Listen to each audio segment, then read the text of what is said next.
I realized that I don't think I've ever actually done a video introduction, or if I have, it's been a very long time, like years. So we're gonna do that today. I'm McKenna. I am primarily a photographer, but I love art and I do a lot of different kinds of art that I showcase on my page sometimes. In terms of photography, I always get asked how I started. Sometimes it's hard to respond because it feels like it's just always been a part of who I am, I guess.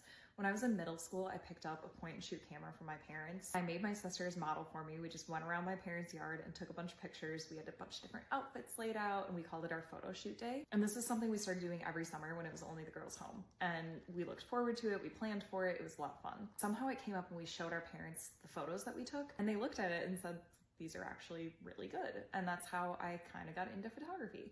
And then for Christmas one year, they got me a camera. I started taking pictures of my sisters more often, but then also my siblings in their sports. And my camera just became something that came along with me a lot. I actually remember I had an independent art class when I was in high school. We had to do a certain amount of projects throughout the year. And I remember asking my art teacher, would photography count as an art project?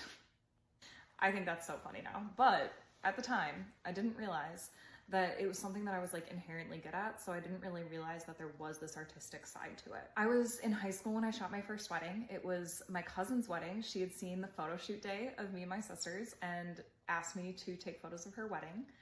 And then from there, it just kind of picked up and I had a few more weddings. At the time, I looked at these giant weddings that I was photographing because I grew up in a small town and it was pretty common that felt like everybody from town was invited.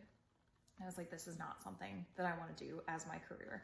I was not interested in doing this regularly. It was too overwhelming to me. And then I realized that this whole other segment of the market existed of people who wanted something more intimate and wanted to do a wedding day out in nature. I've always loved to travel. And being able to intersect those two pieces of myself, I realized that I found my niche and this is something that I could do for a career, and it was something that I actually loved. So that's how I got started in travel photography and doing elopements and intimate wedding days. This year I'm doing my first international wedding, which I'm really excited about. I've traveled internationally before, but not for a wedding yet. And it has allowed me to travel and experience life and experience all of these amazing moments with wonderful couples in a way that 10 years ago when I first picked up a camera, I would have never expected was possible. So that's my story. That's how I got started in photography and how I got to the point in my business where I am today. And I could not be more grateful. I love every single one of you that follow along and support me and hire me. I have the most amazing couples that I work with, and I am so, so grateful that this is my career.